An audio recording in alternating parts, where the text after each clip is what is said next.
We're in a courtroom. Here's the judge who'll give the final sentence. Here's the accused.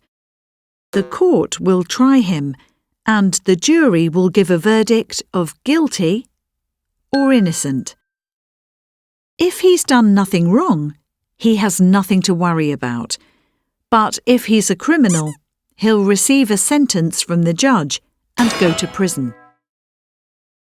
There's a lot of crime which the police have to investigate, and if they identify the criminals responsible, they have to chase after them, or try to catch them in the act, and arrest them if they can.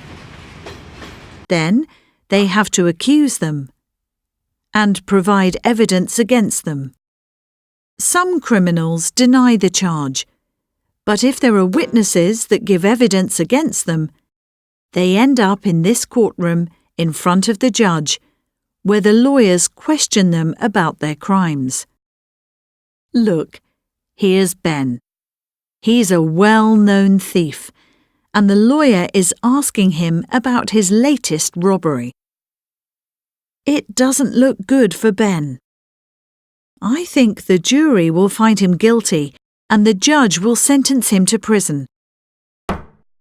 Oh dear, Ben. If you had thought about the consequences, maybe you wouldn't have shoplifted yet another silver bracelet.